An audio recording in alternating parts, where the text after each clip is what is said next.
భగవాన్ శ్రీ సత్యసాయి బాబా వారి దివ్య పాద పద్మములకు శతకోటి ప్రణామములతో భక్తులందరికీ సాయిరాం.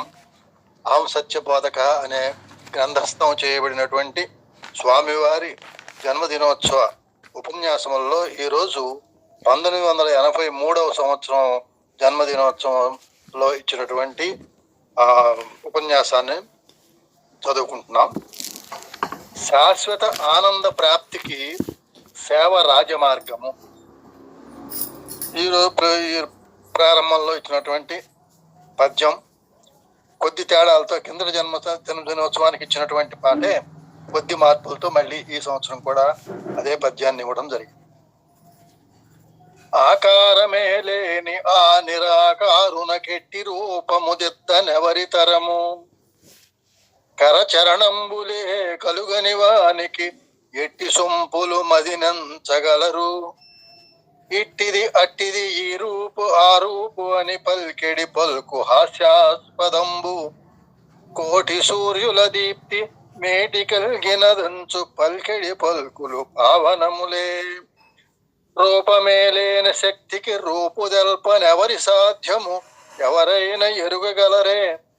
రూపమే లేని శక్తికి రూపుదల్పనెవరి సాధ్యము, ఎవరైనా ఎరుగగలరే. ఆత్మ ఆకార రహితమై అనాది నుండి దిగ్దిగంతములందున దీప్తి నొందే, చావు పుట్టుకలేనట్టి శాశ్వతుండు ఆది మధ్యాంతరహితుడనాదివాడు. తాను చావక పుట్టక చంపబడక అంతటను సర్వసాక్షి అయి అలరుచుండు. ప్రేమస్వరూపులారా, త్యాగం వల్ల సంతోషము, ఆశ వల్ల దుఃఖము, రెండు మాటల్లో చాలా గొప్ప వేదాంత రహస్యాన్ని చెప్తున్నారండి. సంతోషం కావాలంటే త్యాగం ఉండాలి, ఆశ ఉంటే దుఃఖం తప్పదు అని. తెల్లవారి లేచినది మొదలు ఎవరి నోట విన్నను హ్యాపీ బర్త్డే హ్యాపీ బర్త్డే. దీని యొక్క అంతరార్థం ఏమిటి? అర్థమును గుర్తించి ఈ పదములు ఉచ్చరిస్తున్నారా, లేక ఏదో లౌకిక వ్యవహారములను పురస్కరించుకొని ఈ పదములను ఉపయోగిస్తున్నారా అనే సందేహం కలుగుతుంది. ఆంగ్ల భాషలో హ్యాపీ అనగా సంతోషం అని అర్థం. ఈ సంతోషం అనే పదమునకు నిర్ణయము ఏమిటో చక్కగా విచారించవలసిన అవసరం. తోష అనే పదమునకు నిర్వచనము ప్రసన్నత. సంతోషములో మధ్యలో ఉన్న రెండు అక్షరాలు. తోష అనే పదమునకు నిర్వచనము ప్రసన్నత. ఈ తోష అనే పదమునకు ముందు ఉన్న పదం సం.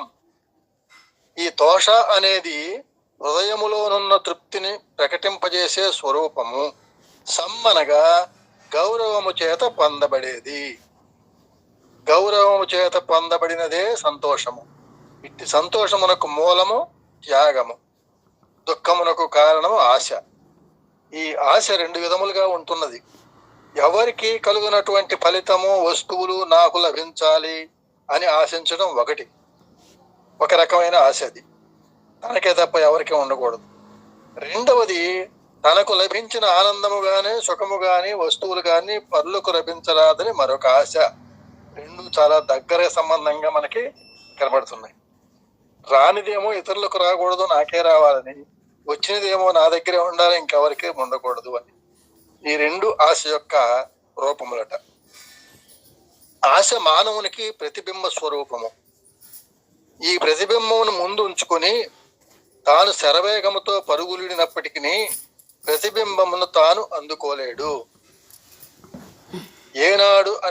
ఏనాడు తాను ఈ ప్రతిబింబమును అనుభవించగలడు అని విచారణ చేసిన ఆ ప్రతిబింబమును వెనుకకు నెట్టి వెళ్ళినప్పుడే ప్రతిబింబము తనను అనుసరిస్తుంది. ప్రతిబింబము వెనకబడాలి కానీ అది ముందుంటే దాన్ని మనం వెళ్ళిన కొద్దీ అది ముందుకు పరిగెడుతూనే ఉంటుంది. అనగా ఆశలు ఎక్కువ ఉన్నప్పుడు ఆశలు తీరినప్పటికీ ఇంకా కొత్త ఆశలు చిగురుస్తూనే ఉంటాయి. కనుక ఈ ఆశలను ముందుంచుకొని శరవేగముతో అనేక ప్రయత్నములు సలిపినప్పటికీ వాటిని మనము తీర్చుకోలేము. ఈ ఆశలను వెనకకు పెట్టి మనము ప్రయాణం చేసినప్పుడు ఆశల యొక్క ఫలితము మనలను వెంటాడుతుంది. ఈ ఆశలు కేవలము లోభము చేత కలిగే ఫలితమే. ఈ ఆశ అనేది లోభం వల్ల కలిగేటువంటి ఫలితం ఉంటారు. ఈ లోభము క్షీణించుకొలది ఆశ క్రమక్రమేణా క్షీణిస్తుంది. ఈ ఆశ లోభములు క్షీణించినప్పుడు కోరికలు తమంతట తామే క్షీణించిపోతాయి. కాబట్టి కోరికలకు ఆశ, లోభములు అవి రెండు నశిస్తే కోరికలు ఉండవే కాదు. ఎప్పుడు కోరికలు క్షీణిస్తాయో అప్పుడే మానవునికి తాను కోరినటువంటి సంతోషము, అసలైనటువంటి సంతోషం ప్రాప్తిస్తుంది. కాబట్టి క్లుప్తంగా సంతోషం ప్రాప్తించాలంటే ఆశ, లోభములు వదలాలి. తద్వారా కోరికలు అవే సమసిపోతాయి. ఆనందము సంతోషం ప్రాప్తిస్తుంది. నారాయణుని నమ్ముకున్నవాడు ప్రహ్లాదుడు, నామరూపములను నమ్ముకున్నవాడు హిరణ్యకశిపుడు. నారాయణుని నమ్ముకుని ప్రహ్లాదునకు నిరంతరము ఆనందమే, నామరూపములను ఆశ్రయించిన హిరణ్యకశిపునకు నిరంతరము విచారమే. ఈ ఆనందమును అనుభవించే వారి ముఖవర్చస్సు ఎంతసేపైనా చూడవలెనని ఆశపడుతుంది. వారి ఆనందము ముఖవర్చస్సు చూచే వారికి కూడాను ఆనందం కలిగిస్తుంది. అనగా ఆనందముగా ఉన్న వారి దగ్గరకు మనం గనక కలయిక జరిగినట్లయితే మనం కూడా అదే ఆనందంతో ఉండగలుగుతాం. విచారపడే వారి ముఖము చాలా వికారముగా ఉంటుంది. వారి ముఖము చూచే వారి ముఖము కూడాను వికారముగానే ఉంటుంది. ఇంతేకాదు ఆనందము మహాబలమును అందిస్తుంది, విచారము సమస్త బలమును సన్నగింపజేస్తుంది. స్వామి విద్యార్థులతో కానీ పెద్దవాళ్ళతో కానీ నీరసంగానో లేకపోతే బాధగానో కూర్చుంటే ఈ క్యాస్టర్ ఆయిల్ మీద ఫేస్ పెట్టుకుని కూర్చున్నావేంటి అని అంటూ ఉండేవారట. పరిపూర్ణ ఆనంద స్వరూపుడు ప్రహ్లాదు కనుక మానవత్వములో ఆనందము కేవలం కృత్రిమమైనది కానీ కల్పితమైనది కానీ లేక సాధించవలసినది కానీ కానేరదు. మానవత్వములో ఆనందము కేవలం కృత్రిమమైనది కానీ కల్పితమైనది కానీ లేక సాధించవలసినది కానీ కానేరదు. ఈ ఆనంద నిమిత్తమై మనం అనేక సాధనలు చేయవలసిన అవసరము లేదు.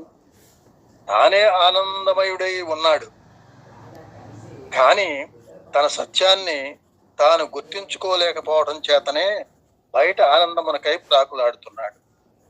ఇది చదివినప్పుడు నాకు ఒక విషయం, ఇందాక ఒక పుస్తకంలో కస్తూరి గారి జీవిత చరిత్ర పుస్తకం దొరికితే ఆ కస్తూరి గారికి అష్టావక్ర గీత ఆయన బాగా ఇష్టమట.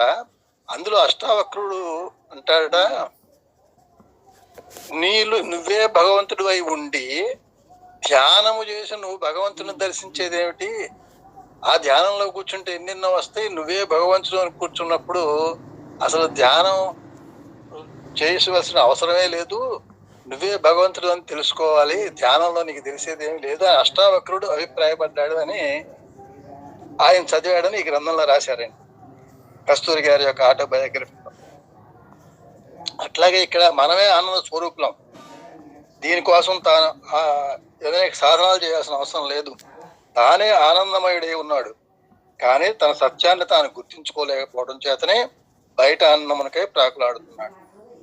నిత్య సత్య నిర్మలమైన ఆత్మతత్వాన్ని గుర్తించుకునే వ్యక్తులకు ఆనందము ఆలవాలమై ఉంటుంది. కాబట్టి ఏది నిత్యమైంది, ఏది సత్యమైంది, నిర్మలమైంది ఏది, మరి అసత్యమైంది ఏది, తాత్కాలికంగా ఉండేది ఏది, శాశ్వతత్వం కానిది అని తెలుసుకుని, అంటే నిత్యానిత్య వివేకం తెలుసుకున్నప్పుడు ఆ వ్యక్తులకు ఆనందం ఆలవాలమై ఉంటుంది. ఆనందో బ్రహ్మేతి అనే తత్వమును భగవద్గీత అనేక విధాలుగా బోధిస్తూ వచ్చింది. ఈ ఆనందము ప్రహ్లాదుని యొక్క పేరునందే ఇమిడి ఉన్నది. స్వామి ఒక్కొక్క పదానికి అర్థం చెప్తుంటే ఎక్కడా మనం వినలేదు అనిపిస్తుందండి. ప్రహ్లాదుని యొక్క పేరునందే ఇమిడి ఉన్నది. హ్లాద అనగా ఆనందము అని, ప్ర అనగా పరిపూర్ణమైనదని, ఏతావాత ప్రహ్లాద అనగా పరిపూర్ణ ఆనందముతో కూడినవాడు అని అర్థం. ఈ పరిపూర్ణ ఆనందము ప్రహ్లాదునికి ఎక్కడి నుంచి లభించింది? తన రూపనామములు విసర్జించి ఆత్మతత్వమునందే లక్ష్యము ఉంచుకొని నారాయణుని యొక్క తత్వములో తన మనస్సును లీనము గావించడం చేత తాను ఆనందమయుడిగా రూపొందాడు. మానవునికి ఆనందము సహజ స్వభావము. ప్రతి మానవుని నిద్రావస్థ యందు అనుభూతిగా తోస్తుంది. ఇది ఈ ఆనందం అనేది నిద్రావస్థలో అనుభూతిగా ఉంటుంది. గాఢ నిద్ర యందు మానవుడు ఎట్టి రూపనామములు జ్ఞప్తి యందు ఉంచుకొనక సర్వేంద్రియముల సంబంధము కోల్పోవడం చేత అతను పరిపూర్ణానందమును అనుభవిస్తూ ఉంటాడు గాఢ నిద్ర యందు. దీనినే సుషుప్తి స్థితి అని వేదాంతులు చెప్తూ వచ్చారు. మానవునికి ఆనందము సహజ స్వభావమే. ప్రతి మానవుడు నిరంతరము ఆనందమునే ఆశిస్తూ ఉంటాడు కూడా. నిద్ర నుండి లేచి తిరిగి నిద్రపోయే వరకు కూడాను తాను ఆనంద జీవితం అనుభవించాలని ఆశిస్తాడు. అయితే ఇట్టి ఆనందం ఎక్కడ ఉన్నది? నిద్ర నుండి లేచి మరి నిద్దురపోయేడుదాకా పొట్టకై అద్దును పద్దును లేక వ్యయమందగ చేయుచు జీవితంబు నీ విద్యల ధారపోసి అరవింద దళాయతాక్షుని విస్మరించి ఏ పెద్ద సుఖంబునొందితువో ప్రీతిగా యోచన చేయు మానవా. ఈనాటి సమస్త విద్యలు, సమస్త ఆస్తిపాస్తులు, ఉద్యోగములు కేవలము భౌతిక సంబంధమైన ఆనందము అనుభవించే నిమిత్తమే. అయితే ఈ ఆనందము యొక్క మూల స్థానం ఏమిటి? ఎట్టి ఆనందమును మానవుడు అనుభవించినా ఇది కేవలము బ్రహ్మానందము యొక్క అంగములే. శ్రీమంతుని గృహము లోపల లక్ష్మీ నివాసం ఉంటుంది. ఆనంద అనుభూతి స్థానమునందు బ్రహ్మ నిలయంగా ఉంటాడు. శ్రీమంతుని గృహము లోపల లక్ష్మీ నివాసం ఉంటుంది. ఆనంద అనుభూతి స్థానమందు బ్రహ్మ నిలయంగా ఉంటాడు. ఎట్టి ఆనందమును మానవుడు అనుభవించుతున్నప్పటికీ ఇది బ్రహ్మానందము యొక్క అంశమే గాని యోగానందము యొక్క అంశములు కానేరవు అని ఈ ఆనందం గురించి ఈ ఉపన్యాసంలో 83వ సంవత్సరం బర్త్డే రోజున చెప్పింది ప్రారంభం చేశాం. ఇది 3 రోజులు పడుతుంది. సాయిరామండి. ఇక్కడ కావడం.